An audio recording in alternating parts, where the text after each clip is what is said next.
Hi there! As promised, I'm Professor Tech, and here are my top 5 reasons not to buy a Valve Steam Deck. Let's jump right into it.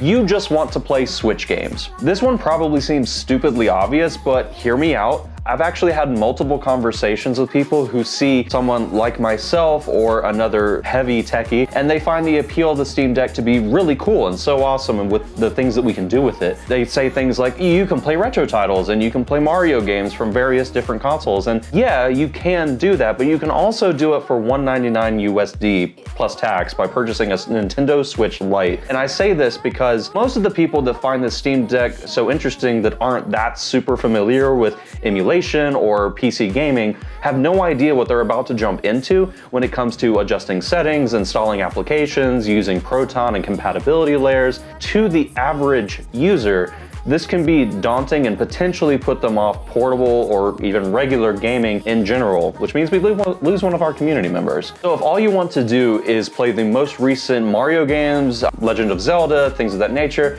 and maybe have access to a handful of retro titles from your childhood, I would instead recommend getting a Nintendo Switch Lite and purchasing the annual Nintendo membership, which yes, does have a slew of its own issues, but for the average nostalgic gamer, that'll be more than enough, and more importantly, will be a much simpler and easy to use experience for them. But for those of you that want to run with purchasing the Steam Deck, I'll be doing an emulation setup video in the future, so make sure to hit the subscribe button so that you don't miss any of those details and you can be queued for when that video drops. You're really only into competitive shooters. If you really want to get a Steam Deck that you can play Fortnite or PUBG or CSGO on the go, I have to say that I really don't think you should get a Steam Deck.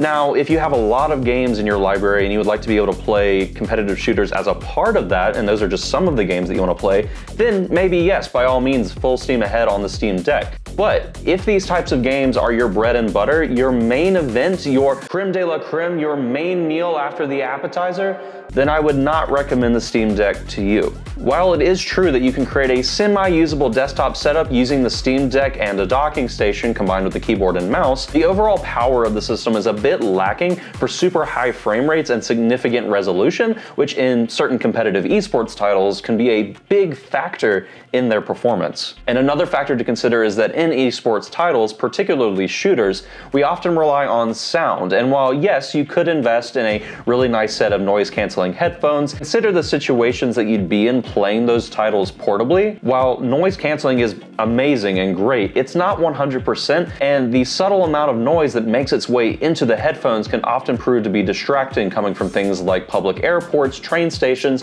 or even in coffee shops, which might prove distracting for players engaging in those titles. And just to add to that, there has been a mixed experience with Bluetooth-based headphones with the Steam Deck, including slight lag and delay.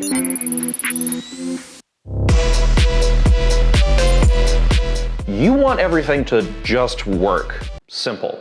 If you want something simple that just lets you download, insert, and play, then the Steam Deck may not be for you.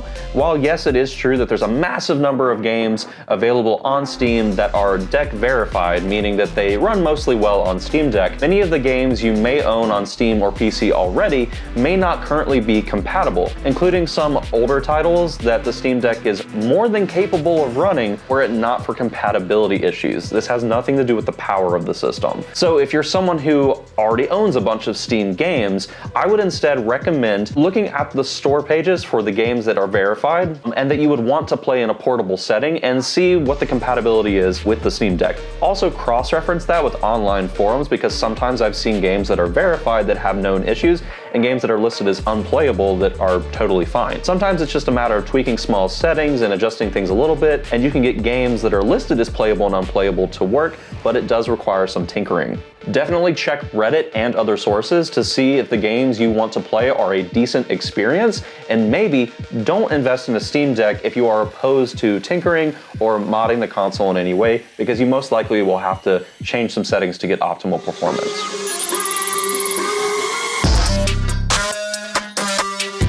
you only want to be able to play PS1 or older titles from previous generations. But Steve, the Steam Deck is more than powerful enough to run PS1 games via emulation. Why would you say that if you only want to emulate older titles that I shouldn't just go out and buy a Steam Deck? Well, my core reasoning for that is that there are a slew of other handheld portable emulators on the market that provide excellent performance and great communities of support for a fraction of the cost of a Steam Deck. And the Steam Deck's already pretty cheap, so this is much cheaper. Take, for example, many of the devices made by companies such as Ambernic and Powkitty. Are these systems as powerful as the Steam Deck? No. Like, not even close. But these systems are more than capable of running older titles at excellent settings, while even sometimes upping the resolution and increasing the frame rate. Many, such as the RG351V, have that classic form factor found in things like the Game Boy and other retro handhelds that'll really bring the nostalgia back to you. Not to mention, while the Steam Deck is incredibly ergonomic, many of these handheld emulators are notably lighter too, and many even snugly fit within your own pocket. And as a bonus, there is always the best retro portable emulator for someone on a budget, and that happens to be the smartphone that's in your pocket right now. If for some reason you don't own a smartphone, or you're running an iPhone and you don't want to go through the trouble of jailbreaking it or potentially bricking your phone or modding it, but Android devices are more than powerful enough to get great retro gaming performance at an immensely budget-friendly price, because you probably already own a smartphone. You don't want a big, chunky system. This one seems kind of obvious, but it's something that I've seen a few Steam Deck owners complain about or otherwise mention in passing to others considering purchasing a Steam Deck. While the Steam Deck is, by proxy of its form factor and its onboard battery, a portable system by definition, it is a chunky boy. This isn't a console you can fit into your pocket and whip out when you have a spare couple of minutes between a meeting. It's not a console that will easily fit in a purse or a small backpack. Of course, you can buy screen protectors and you can replace the analog sticks if you loosely keep it in your bag, but there's a notable chance that joystick drift will occur if you just loosely keep it in your bag, and it will affect the Steam Deck sooner rather than later if you do this. Of course, this can be remedied by replacing the joysticks, which Valve has been incredibly open about and very supportive of doing, in fact, but it's still a hassle, especially if, like one of my earlier points, you're not someone who likes to tinker and take things apart. It's just one more thing to add to your plate. While I mentioned in my last video that the ergonomics of the Steam Deck are by and far some of my favorite of any portable handheld, I did mention the weight of the device. And if you're in a situation where you have many hours to play the device, but nowhere to rest your arms or hands, think maybe you're stuck in an airport or you're stuck in a train station and you don't have the little fold-out table in front of you, you may get hands and arm fatigue from holding it for an extended period of time. It's also fair to assume that I'm just a weak boy, which is also entirely valid. So, those are my top 5 reasons why someone shouldn't purchase a Steam Deck. If you liked this video, make sure to hit the like button down below. And if you're new here, make sure to subscribe and hit the bell icon to be notified of all future videos and uploads. I'm Professor Tech. Thank you so much for watching my video, and I will see you next week. Bye now.